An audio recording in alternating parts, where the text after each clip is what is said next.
আজ 12ই আগস্ট মঙ্গলবার জানাবো আজকের বাছাই করা 20টি তাজা খবর। শুরুতেই দেখে নেব আজকের সংবাদ শিরোনাম। ভোট চুরির প্রশ্নে কমিশনের ওপর চাপ আরো বাড়ালেন রাহুল, চালু করলেন ওয়েব পোর্টাল।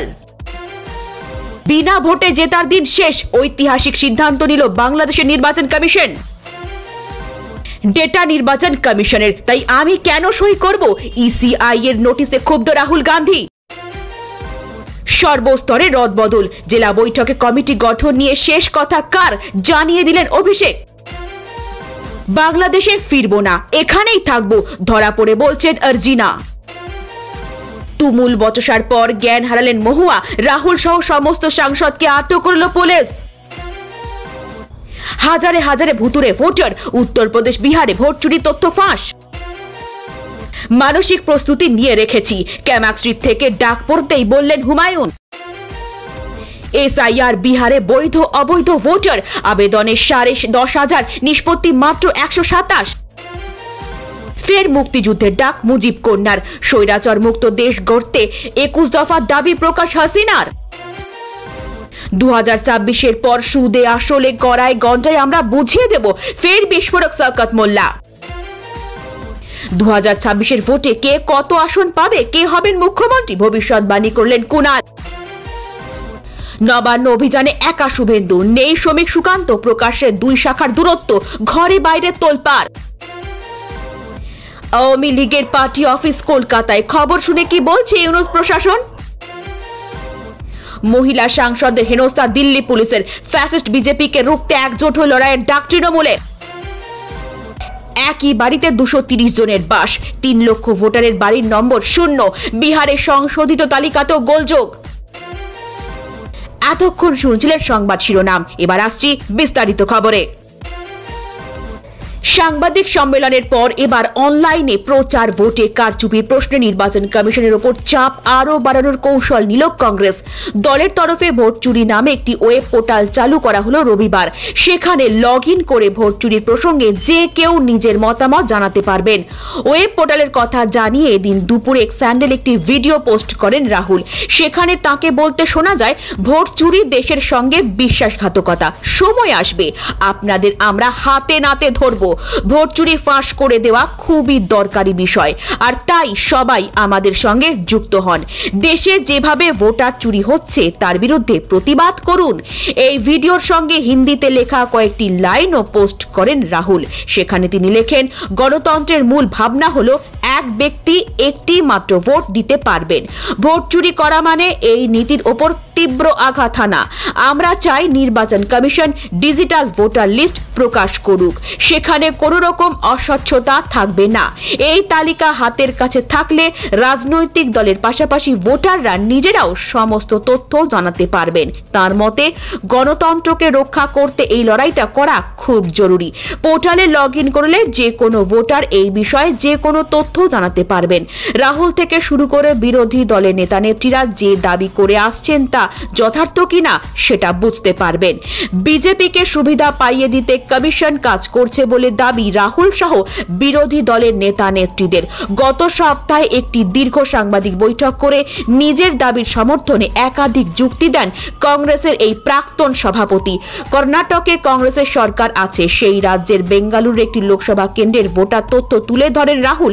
সেখানে দেখা যাচ্ছে লোকসভা কেন্দ্রটির মধ্যে থাকা 7টি বিধানসভা 6টিতে কংগ্রেস এগিয়ে ছিল, কিন্তু একটি বিধানসভায় বিজেপি 1 লাখেরও বেশি ভোটে এগিয়ে গিয়েছে। তার জেরে লোকসভা কেন্দ্রের সম্পূর্ণ ফলাফলই পাল্টে গিয়েছে বলে রাহুলের দাবি।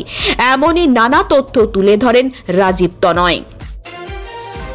দিল্লির ইন্দিরা ভবনে সাংবাদিক সম্মেলনে শেষ হওয়ার প্রায় সঙ্গে সঙ্গে বিরোধী দলনেতা যে দাবি করেছেন সেই তথ্য জমা দিতে বলে কমিশন। সঙ্গে কমিশনের পাঠানো হলফনামায় সই করতে বলা হয় রাহুলকে। নির্বাচন কমিশনের এই ভূমিকা নিয়ে বিরোধী নেতা নেত্রীরা প্রশ্ন তোলেন। তাদের অনেকেরই মনে হয়েছিল রাহুলের তোলা অভিযোগ নিয়ে তদন্ত করা উচিত কমিশনের। সেই কাজ না করে রাহুলকে কেন হলফনামা পাঠানো হলো তা জানতে চান প্রিয়াঙ্কা গান্ধী থেকে শুরু করে অনেকে। ভোট চুরি মিছিলে নেতৃত্ব দিতে গিয়ে দিল্লি পুলিশের হাতে আটক হলেন বিরোধী দলনেতা রাহুল গান্ধী। সোমবার নির্বাচন কমিশনের দফতরের উদ্দেশ্যে এই পদযাত্রা শুরু করেছিলেন তিনি। রাহুলের পাশাপাশি আটক হয়েছেন কংগ্রেস নেত্রী প্রিয়াঙ্কা গান্ধী, সমাজবাদী পার্টির সভাপতি অখিলেশ সিং যাদব সহ সমস্ত বিরোধী সাংসদরা। দিল্লি পুলিশ সমস্ত বিরোধী সাংসদদের দুটি বাসে তুলে নিয়ে যায়। অন্যদিকে পুলিশের সঙ্গে ধস্তাধস্তির মধ্যেই তৃণমূল সাংসদ মহুয়া মৈত্র অজ্ঞান হয়ে পড়েন। সোমবার দিল্লির রাজপথ সরগরম বিরোধী জোট ইন্ডিয়ার বিক্ষোভে। সংসদ ভবন থেকে নির্বাচন কমিশনের দফতর পর্যন্ত মিছিলের ডাক দেওয়া হলেও তার অনুমতি দেয়নি কেন্দ্রীয় স্বরাষ্ট্র মন্ত্রকের অধীনে থাকা দিল্লি পুলিশ। এদিন সকালে লোকসভা ও রাজ্যসভার অধিবেশন শুরু হতেই এসআইআর ইস্যুতে সরব হন বিরোধী সাংসদরা। তুমুল হইচইয়ে দুপুর 2টো পর্যন্ত দুই কক্ষের কার্যসূচি মুলতবি হয়ে যায়। এরপরেই রাহুল গান্ধী, প্রিয়াঙ্কা গান্ধী, ডেরেক ওব্রায়েন, অখিলেশ সিং যাদব সহ প্রায় 300 জন সাংসদের মিছিল সংসদ ভবন থেকে রওনা হয়। কিন্তু কিছু দূর যেতেই ব্যারিকেড তুলে পথ আটকে দেয় দিল্লি পুলিশ। যদিও বিরোধীদের এই মিছিলে নেই অভিষেক বন্দ্যোপাধ্যায়। তার কারণ এদিন মুর্শিদাবাদ ও উত্তর দিনাজপুরে তৃণমূল কর্মীদের নিয়ে সাংগঠনিক বৈঠক করতে চলেছেন তিনি। মিছিল আটকাতে শুরু হয় রাস্তায় বসে বিক্ষোভ। ভোট চুরি বন্ধের দাবিতে দেশ জুড়ে বিভিন্ন ভাষায় স্লোগান শোনা যায়। মহুয়া মৈত্র, সাগরিকা ঘোষ সহ মহিলা সাংসদেরা ব্যারিকেডের ওপর উঠে প্রতিবাদ জানায়। পোস্টার ও ব্যানারে কমিশনের নিরপেক্ষতা নিয়ে প্রশ্ন তোলা হয়। তৃণমূল সাংসদের হাতে থাকা ব্যানারে লেখা চুপি চুপি ভোটের কারচুপি। বিক্ষোভে অংশ নেওয়া দলগুলির মধ্যে ছিল দেশের নানা প্রান্তের আঞ্চলিক ও জাতীয় দল। যদিও বর্তমানে ইন্ডিয়া জোটের বাইরে থাকলেও সোমবারের কর্মসূচিতে শামিল অরবিন্দ কেজরিওয়ালের আম আদমি পার্টি। বিরোধীদের দাবি, বিহারে এসআইআর প্রক্রিয়া ইতিমধ্যেই ভোটার তালিকা থেকে 65 লক্ষ মানুষের নাম মুছে ফেলা হয়েছে। চলতি বছরের শেষেই সেখানে বিধানসভা ভোট। বছর ঘুরতেই বিধানসভা নির্বাচন হবে পশ্চিমবঙ্গ, কেরল, অসম এবং তামিলনাড়ুতেও। বিরোধী শিবিরের অভিযোগ, বিজেপির সুবিধা করে দিতে নির্বাচন কমিশনকে ব্যবহার করা হচ্ছে। উপদলীয় কাজ নিয়ে কড়া বার্তা অভিষেকের। কি ভিত্তিতে কমিটি গঠন হচ্ছে, কারা গঠন করছে, সব দিকেই নজরদারি তৃণমূলের সেকেন্ড ইন কমান্ডের। সোমবার ক্যামাক স্ট্রিটে উত্তর দিনাজপুর, বহরমপুর এবং মুর্শিদাবাদের জেলার সাংগঠনিক নেতৃত্বদের নিয়ে বসেছিল বৈঠক। চলতি মাসের শুরু থেকেই যে জেলাওয়ারি সাংগঠনিক বৈঠকের ডাক দিয়েছিলেন অভিষেক, আর এদিনের বৈঠকেও সেই দলীয় হিন্দোলের নজির মাত্র। তৃণমূল সূত্রে খবর, এদিনের বৈঠকে ডাক পেয়েছিলেন 3 জেলার মোট 10 বিধায়ক। এছাড়াও ক্যামাক স্ট্রিট থেকে ডাকা হয়েছিল জেলা সভাপতি ও শীর্ষ স্তরের নেতৃত্বদের। এই ডাক পাওয়াদের মধ্যে ছিলেন ডেবরার বিধায়ক হুমায়ুন কবিরও। অভিষেকের বৈঠকে আলোচনার অভিমুখ কোন দিকে? সূত্রের খবর, উত্তর দিনাজপুরের নেতৃত্বদের সঙ্গে বৈঠকে দলে নিজের লোক নিয়ে কমিটি গঠনে করা অভিষেক। সাফ নির্দেশ, কমিটি গঠন করা হলে তা তৈরি করবে শীর্ষ নেতৃত্ব। এছাড়াও যে সকল নেতারা কোনো বিতর্ক বা মামলায় অভিযুক্ত, তাদের কোনো জেলা কমিটিতে স্থান দেওয়া হবে না বলেই জানিয়ে দিয়েছেন তৃণমূলের সেকেন্ড ইন কমান্ড। উল্টে দলের প্রতি যারা দায়বদ্ধ তেমন নেতাদেরই সামনে এগিয়ে নিয়ে আসার বার্তা দেন তিনি। উল্লেখ্য, গত বছরের লোকসভা নির্বাচনে রায়গঞ্জ কেন্দ্রে পরাজিত হয়েছেন তৃণমূলের প্রার্থী কৃষ্ণ কল্যাণী। সেই নিয়ে দলের মধ্যে একটা বিড়ম্বনা ছিলই, কারণ ওই লোকসভার অধীনে থাকা 7টি বিধানসভা এলাকার 6টিতেই জিতেছিল তৃণমূল। তারপরেও কেন হার, তা নিয়ে রাজ্য নেতৃত্বের কাছে আগেও প্রশ্নের মুখে পড়েছিল জেলা নেতৃত্বরা। সোমবার আয়োজিত বৈঠকে সে কথাই শোনা যায় অভিষেকের মুখে। সূত্রের খবর, রায়গঞ্জের ফলাফল নিয়ে রীতিমতো ক্ষোভ প্রকাশ করেন তৃণমূলের সেকেন্ড ইন কমান্ড। সেখানে কার্যত রদবদলের কথাই ভাবছেন তিনি। জানা গিয়েছে, বৈঠকে রায়গঞ্জের ব্লক সভাপতি, টাউন সভাপতি, ছাত্র যুব স্তরে পরিবর্তনের কথা ভাবছে শীর্ষ নেতৃত্ব। 1 বছরও বাকি নেই বিধানসভা নির্বাচনে। এখনই ভোটের ফলাফল নিয়ে ভবিষ্যৎবাণী করে দিলেন তৃণমূল কংগ্রেসের অন্যতম রাজ্য সাধারণ সম্পাদক কুণাল ঘোষ। তিনি রবিবার হুগলি চুঁচুড়ায় রাজ্য সরকারি কর্মচারী ফেডারেশনের একটি অনুষ্ঠানে গিয়েছিলেন।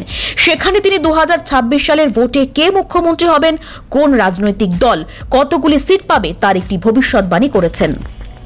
কুণাল জানিয়েছেন 2026 সালের নির্বাচনে চতুর্থবারের জন্য ক্ষমতায় ফিরছে তৃণমূল কংগ্রেস। তিনি জানিয়েছেন আরও একবারের জন্য মুখ্যমন্ত্রী হচ্ছেন মমতা বন্দ্যোপাধ্যায়। তিনি একই সঙ্গে জানিয়েছেন কোন দল কতগুলি সিট পাবে আসন্ন নির্বাচনে। কুণাল জানিয়েছেন নির্বাচনে এবারও কংগ্রেস ও সিপিএম শূন্যই থাকবে, অর্থাৎ একটিও সিট পাবে না। বিজেপি 30 পার করবে না। তৃণমূল কংগ্রেস রীতিমতো সংখ্যা গরিষ্ঠতা নিয়ে চতুর্থবারের জন্য ক্ষমতায় ফিরবে। তিনি বলেছেন অগাস্টে বিপ্লবীরা ডাক দিয়েছিল ব্রিটিশ তুমি ভারত ছাড়ো, তৃণমূল ডাক দিয়েছে বিজেপি তুমি বাংলা ছাড়ো, বিজেপি তুমি ভারত ছাড়ো। নরেন্দ্র মোদী তোমার জল বাংলা ভাষাকে অপমান করেছে।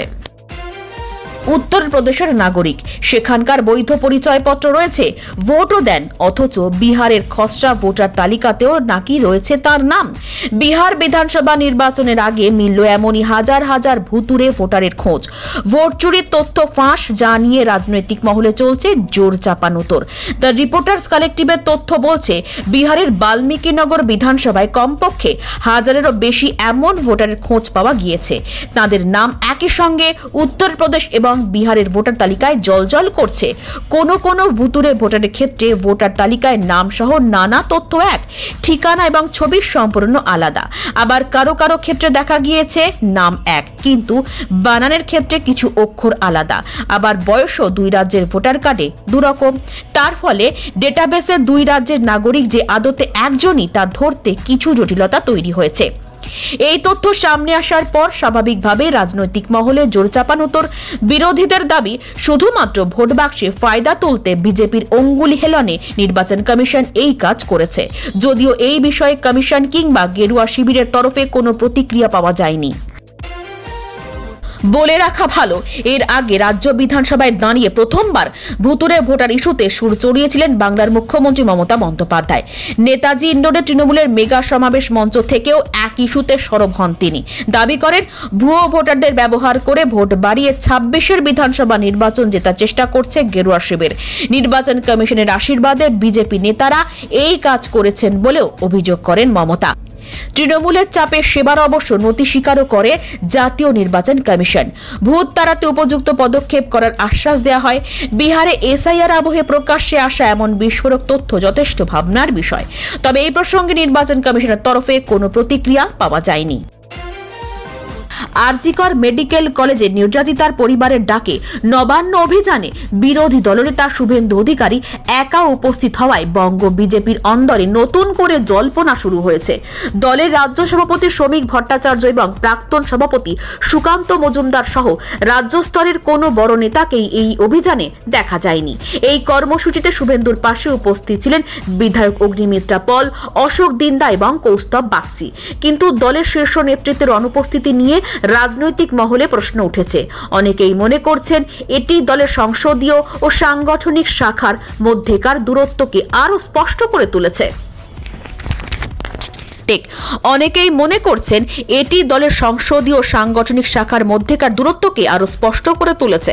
যদিও বিজেপি শিবিরের একাংশের দাবি এই কর্মসূচিটি দলের কোনো আনুষ্ঠানিক ইভেন্ট ছিল না, বরং নির্যাতিতার পরিবারের ডাকা একটি আন্দোলন ছিল।